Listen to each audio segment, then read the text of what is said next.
Boa noite. Convenções partidárias escolhem candidatos, firmam alianças e definem o perfil da campanha das eleições municipais desse ano. Hora do Voto começa hoje a série de entrevistas com os candidatos à Prefeitura de São Paulo. E nossa convidada é Soninha Francini, do PPS, o Partido Popular Socialista. Obrigada, Soninha. A gente que agradece o convite, muito bom. Soninha, você já se declarou uma pessoa persistente, quis ser vereador e conseguiu. Já disse também que não deixa mais a política e quer ter mais poder. Poder para quê, Soninha? Poder para influenciar o rumo das coisas que me incomodam, que me enfurecem, que me tiram o sono, que me dão dor de barriga. Assim, eu sempre fui assim, minha mãe é assim. Sabe, você vê, desde você ver o lixo fora do lugar na praia e você anda 50 metros a mais, se for o caso, para pegar a espiga de milho e 100 metros até achar uma lixeira. E aí você multiplica isso por 18 mil toneladas de lixo por dia, sabe? Então eu sempre quis fazer alguma coisa pelo que me incomoda ou pelo que incomoda qualquer outra pessoa, sabe? Quando você tem conhecimento de qualquer história, de qualquer drama, qualquer dor, e essa dor tem relação com a cidade, né? Com a sociedade. Então eu quis fazer mais do que ser jornalista, comentarista. Bom, para ter poder tem que chegar lá.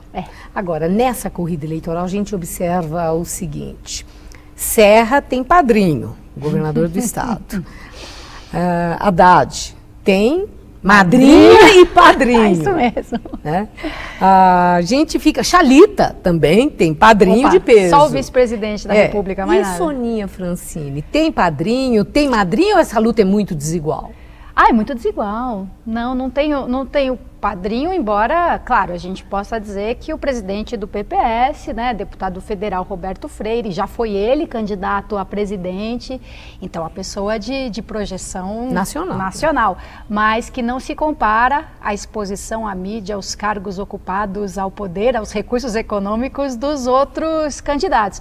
E o que acontece, Maria Lídia, diferentemente do que acontece hoje aqui, é que eles, além de já terem padrinhos mais fortes, mais recursos, mais tempo de televisão, candidatos a vereador também com mais recursos para suas campanhas, né? A gente tem um candidato a vereador disputando a reeleição. Os outros todos vão tentar chegar lá pela primeira vez. Além de tudo, o espaço grátis é muito maior para eles. A mídia espontânea, para o Serra, para o Haddad, para o Chalita, é muito maior. Então eu lembro uma vez que eu vi uma matéria que falava assim, quem tem mais dinheiro consegue mais coisas grátis, né? A Gisele Bündchen não paga pela hospedagem num hotel 5 estrelas. A gente não tem nem como... Não chega lá. Entendeu?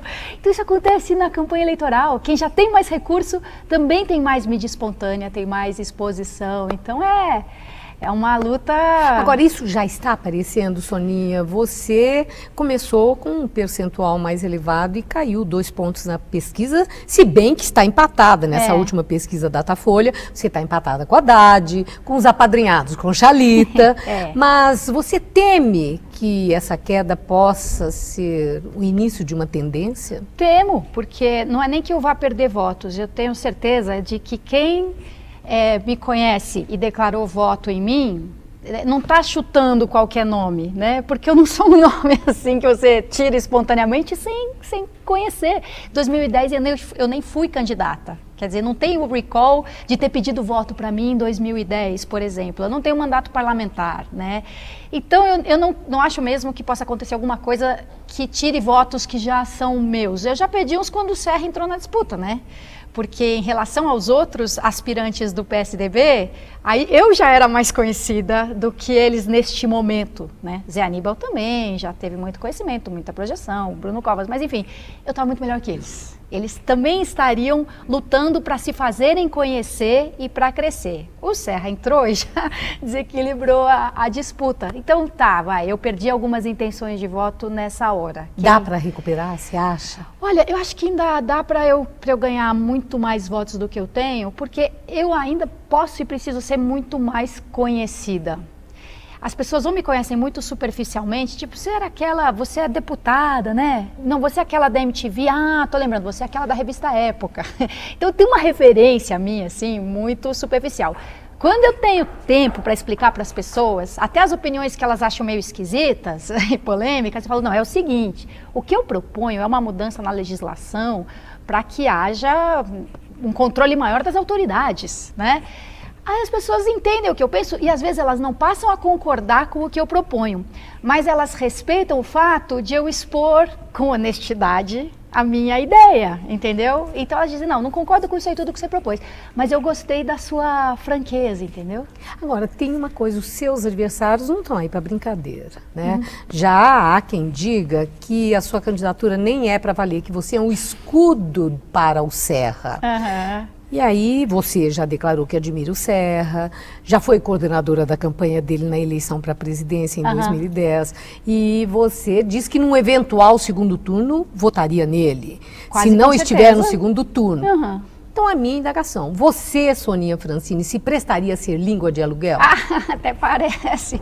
E não precisa acreditar em mim. Eu já dizia isso no começo do ano, no fim do ano passado, uma das pessoas assim, mas você é candidata mesmo? Fala a verdade. Você não vai retirar a sua candidatura lá na frente?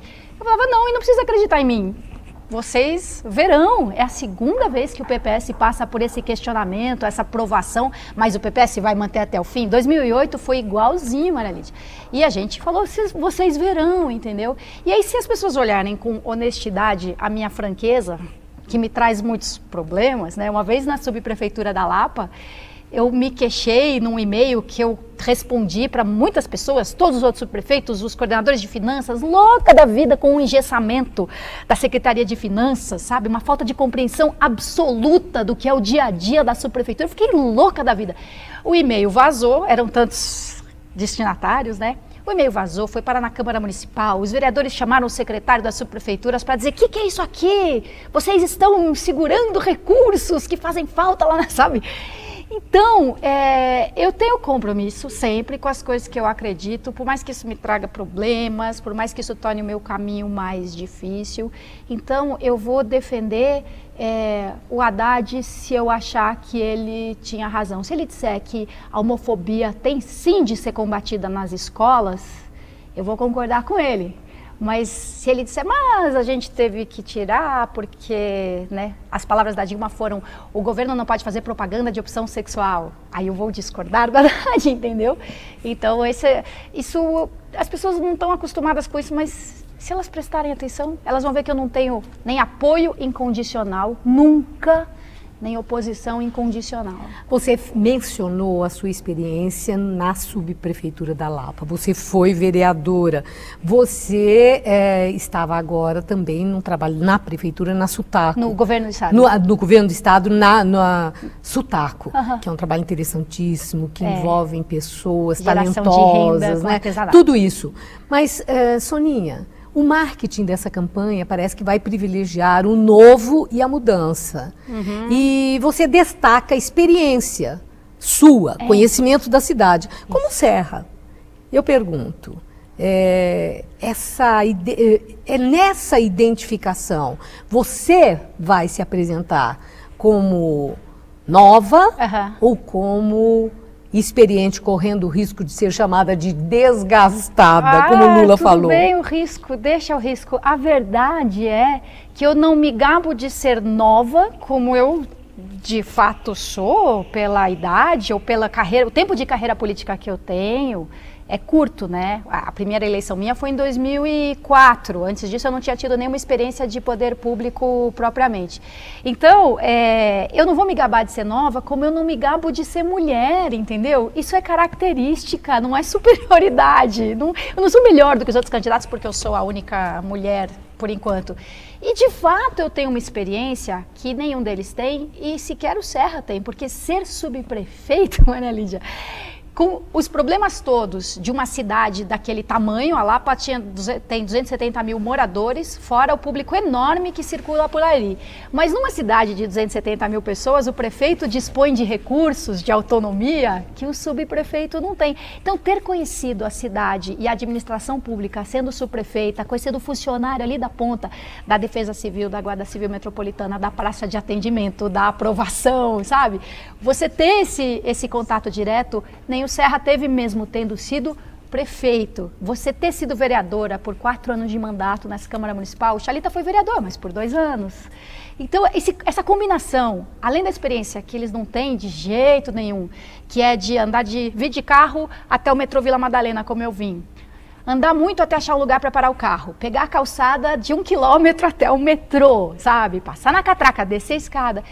E o estudo todo que eu tenho, que eles não têm. Eu não perco um seminário, porque eu adoro aprender política urbana, entendeu? Mas tem uma coisa interessante em relação assim, a perfil de novo, de experiente. Eu achei interessante você falar que você, se o eleitorado fosse jovem, que você ganharia essa eleição. Se todo mundo fosse jovem, que você teria o voto de eleitores de 18 a 25 anos. Aí eu lembrei que também o Haddad, como você é jovem, o Chalita mais ainda. Por que os jovens votariam em Soninha Francini? Porque eles me conhecem melhor. Porque eles já me conhecem. É a internet? É o seu trabalho na internet? É o meu trabalho, assim, um pouco na internet, mas principalmente o que eles já acompanharam da minha vida antes de eu ser candidata pela primeira vez. Então, eles me viram defendendo opiniões e posições com muita convicção na MTV, na ESPN Brasil, na Rádio CBN, na Rádio Globo. Eles já me identificam como militante, entendeu? Naquela famosa entrevista de infame capa na revista Época, nos eventos todos de direitos LGBT. Então, a diferença é que eles me conhecem muito melhor do que os pais deles me conhecem, por exemplo. Então, eles às vezes me apresentam para os pais, ao contrário do que acontece com outros candidatos, né? Soninha, outro dia você disse uma coisa que eu achei até engraçada, que o Haddad, para ganhar essa eleição, tem que comer muito arroz, feijão e couve. Agora, como diz a fábula, você fala isso porque as uvas estão verdes? Ah, não, é porque as pessoas colocam Haddad como se ele já estivesse lá, entendeu? É isso que me incomoda. Parece que o segundo turno tem o PSDB e o PT com os seus aliados, e os outros estão ali cumprindo tabela, entendeu? Fazendo figuração. Só que até agora, com tudo que eles têm de vantagem em relação a mim, nós estamos equidistantes do segundo colocado, né? No futebol, a gente está na mesma distância de pontos do G2 ali, dos dois que se classificam para a próxima etapa. Então, por isso que eu disse, o Haddad parece que ele tem mais consciência disso do que a própria imprensa. Eu duvido que o Haddad não tenha um pinguinho assim de preocupação para falar quando é que eu vou deslanchar, quando é que eu vou deslanchar. E por enquanto tudo que ele conseguiu deslanchar é até exatamente o mesmo patamar em que eu estou, entendeu? E o Russomano? O Russomano parece robusto e tem muita visibilidade. Ele está muito bem colocado na pesquisa. Ele é uma ameaça consistente? Contra a maioria das pessoas com quem eu converso, eu acho que sim. Sinceramente, o Haddad, que tantos consideram que já está lá, e aí a gente vai ter que escolher Serra ou Haddad no segundo turno, o Haddad também deve olhar para o Russomano e falar assim, nossa, ele continua com mais de 20. A menor intenção de voto que o Russomano teve, eu acho que foi 16, se não me engano, e na pesquisa seguinte ele já apareceu de novo com mais de 20. Então, não só ele tem 2 dígitos, como ele está na segunda, né, na segunda dezena ali de intenção de votos. Então as pessoas subestimam o poder do conhecimento que já existe do Russomano, que não é tanto da política, mas também de uma militância, né? Os direitos do consumidor, essa coisa dele ser muito, muito briguento, né? Então o que dizem os analistas é que ele vai ter muito mais dificuldade quando ele estiver no horário eleitoral, com um tempo muito menor do que os outros. Agora a aliança com o PTB ganhou um pouco mais de espaço, né? Mas é que ele já vem com essa bagagem. Tem uma história. Agora, Soninha, e as alianças? Você conseguiu aliança com o PMN, certo? Os outros partidos, tanto o Serra, candidato do PSDB, fez aliança, inclusive com adversários. A aliança do PT agora com o PP chamou atenção, principalmente pela figura de Paulo Maluf, que tem aí, ele é alvo de denúncias gravíssimas e até procurado pela Interpol. E de uma gestão... E o Serra tem lá o PR, que tem réu do mensalão, tem ministro ministro que caiu por denúncia de improbidade administrativa. E podia ter caído por incompetência também. Como é que você vê essas alianças de perfis tão contrários, né? E na política é assim mesmo? Não precisa ser, não é possível que esse seja o único jeito. Se eu achasse que esse é o único jeito, então eu ia levar a minha militância para outra freguesia, entendeu? Eu tenho certeza que não precisa ser assim. Até porque, Marília, você pode reunir pessoas diferentes numa aliança em torno do mesmo candidato, desde que haja alguns consensos e se respeitem as divergências, mas tem que ter um compromisso com aquela personalidade, aquela biografia, aquele programa de governo, aquela visão de cidade, de estado, de país. A gente sabe que não é o caso agora. Não é que o Maluf, de repente, abandonou todas as suas convicções anteriores e acha que o PT tem razão nas suas bandeiras e a política urbana dele é a que o PT diz ter, né? Puxa vida, o partido do Maluf, aliás, ele já é o donatário do feudo ali do Ministério das Cidades. Um ministério que já foi de Raquel Ronick, de Hermínia Maricato, de grandes expoentes da política urbana, né, do PT, e hoje é do PP. Então, o que choca é a foto, mas se as pessoas costumassem ler mais o noticiário e se impressionar menos só pelas fotos, elas já saberiam que há muito tempo o Maluf faz parte dessa aliança. Então, infelizmente, não é uma aliança porque estamos de acordo, a visão de cidade que a gente tem finalmente é a mesma. Não é. O que foi que você sentiu quando viu aquela foto estampada nos principais jornais do país, do ex-presidente Lula? Surpresa nenhuma. Cumprimentando Paulo Maluf, selando aquela aliança do PT com o PP de Maluf. Surpresa nenhuma, Maria Lídia. Porque o Lula foi me desapontando, né, na sua presidência à medida que ele foi abandonando antigas convicções. Não era simplesmente abandonar posições radicais que em algum momento o PT precisaria abandonar, né? Se você é extremado e diz é tudo ou nada, é não e pronto, somos contra, queremos a revolução e não a reforma, essa não é uma maneira de você realmente conquistar transformações na política democrática, né? Então não é só que abandonou esse radicalismo, foi deixando várias convicções pelo caminho. Então desde que o Lula disse, os usineiros são heróis, ainda que tenha um fundo de verdade em qualquer grande empreendedor no Brasil que apanha, né? Custa mais caro levar a soja do Mato Grosso para o Pô de Santos do que depois levar para a China, coisas dessa natureza. Mas também a gente sabe o problema da mão de obra análoga à escravidão, que ele pediu desculpas para o Collor, que hoje é tropa de choque do governo, que ele disse que o Sarney tinha uma história muito especial e precisava de um tratamento especial ali naquele momento de denúncias no Senado. A foto com o Maluf é só mais um retrato dessa trajetória que é tão 180 graus. Agora, quando Luísa Erundina decidiu que não dava, que era insuportável para ela ficar numa aliança com Paulo Maluf e não quis mais ser vice, ela argumentou que fez isso por uma questão de princípios. Já no PT e no PSB teve gente que disse que foi muito melhor ter acontecido isso, porque ela era instável, que ela ia ficar depois dando problema. E eu pergunto, isso é o velho machismo contra a mulher, quando a mulher bate o pé, contraria interesses, aí dizem que ela é dada a chilique? Então, é isso mesmo.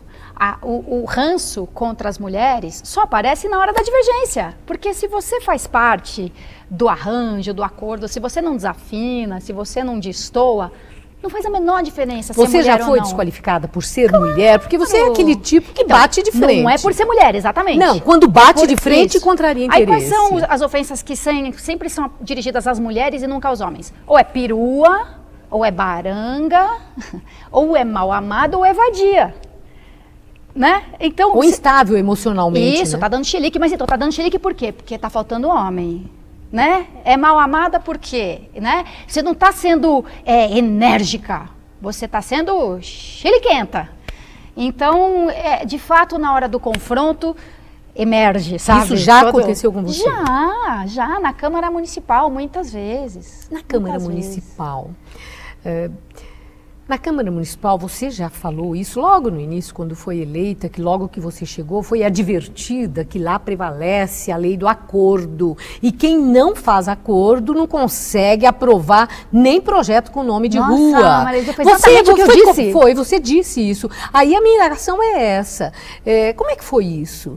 De alguma forma fizeram propostas para você, assim, com um tom de advertência, ou você age assim ou tá fora? Fizeram, nunca participei nem de perto de alguma negociação que envolvesse práticas criminosas. Isso eu não posso dizer que eu participei, que eu testemunhei, que eu ouvi, nada disso. Teve promessa de favores, de cargos, ou mesmo de dinheiro? Não, mas essa advertência, sim, que era dizer assim, por que você não vai votar no presidente da Câmara? Ele vai ganhar a eleição de todo jeito, você vai ficar isolada, o que é que você ganha com isso, sua boba? Mas só conselho ou houve, objetivamente, você foi alvo de proposta nessa base de suborno, de cargo, de você apoia e aí você consegue isso e aquilo? Não, mas eu presenciei uma conversa em torno de uma mesa, antes mesmo da posse dos vereadores, que era assim, como é que nós vamos derrotar o governo na eleição da mesa diretora?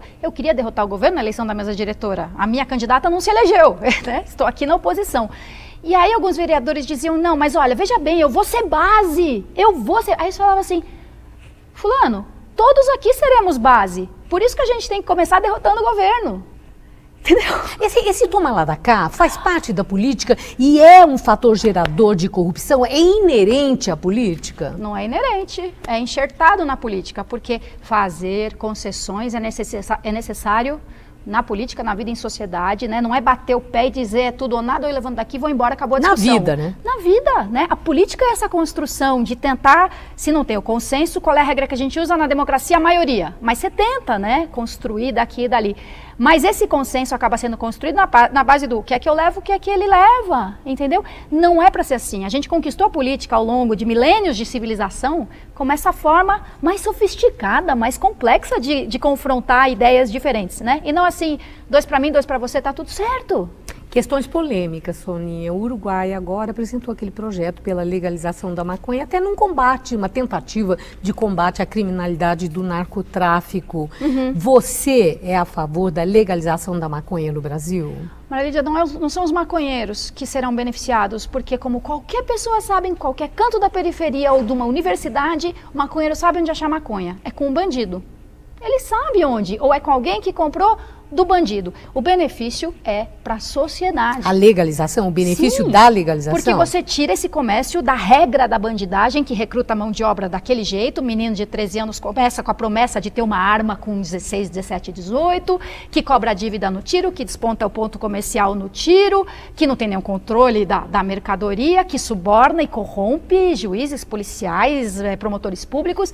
Então tira essa atividade das mãos do monopólio, do crime organizado, e traz para o mundo da luz, da sociedade, das regras compactuadas, entendeu? Eu sou antitabagista, mas eu prefiro que a Souza Cruz venda cigarro do que criminalizar o cigarro. Ela tem CNPJ, ela se submete à Anvisa, a Delegacia do Trabalho pode ir lá fiscalizar as condições dos seus E sobre a legalização do aborto, que é igualmente polêmica? Me dói falar de aborto porque para mim é violento interromper uma gestação, mas eu também tenho certeza que, em vez de proteger vidas, a criminalização do aborto, a realização de interrupção de uma gestação apenas à margem na criminalidade, provoca mortes, e das mulheres pobres. Porque as mulheres com dinheiro que decidem, vou interromper uma gravidez, ou o pai conservador que diz, minha filha não vai ter esse filho desse casamento, desse namoro, elas têm onde serem atendidas clandestinamente, mas com segurança. Então, assim, sou contra interromper uma vida humana em desenvolvimento, mas muito mais gente morre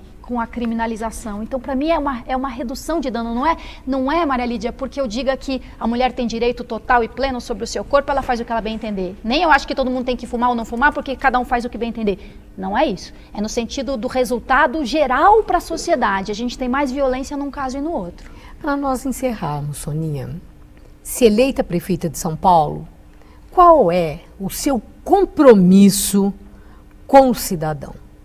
Compromisso de ouvi-lo o tempo todo, porque eu já sei de muitas coisas, eu estudo muitas coisas, mas a experiência do cobrador de ônibus, do usuário da unidade de saúde ou da pessoa que está atrás do balcão recebendo o usuário é incomparável. Então é muito fácil as pessoas saberem o que eu penso e eu adoro saber o que elas vivem, a experiência delas e o que elas pensam. A sua promessa qual é? O principal é reorganizar a cidade para não ter esse abismo absurdo que tem hoje a cidade linda da região central e a cidade feia, pobre, atrasada na crônica da periferia. É permitir que as pessoas morem aqui onde a cidade já é bem mais bonita e onde o metro quadrado custa uma fortuna. É garantir que a cidade não seja proibitiva, quanto melhor ela fica, e que também lá onde já mora muita gente, a cidade melhore bastante. Encerramos aqui a entrevista com a candidata Soninha Francini, a quem agradeço. Agradeço muito estar conosco hoje. E Hora do Voto voltará na próxima segunda-feira às 11h30 da noite. Uma boa noite a todos. Boa noite, Soninha. Obrigada. E até segunda-feira.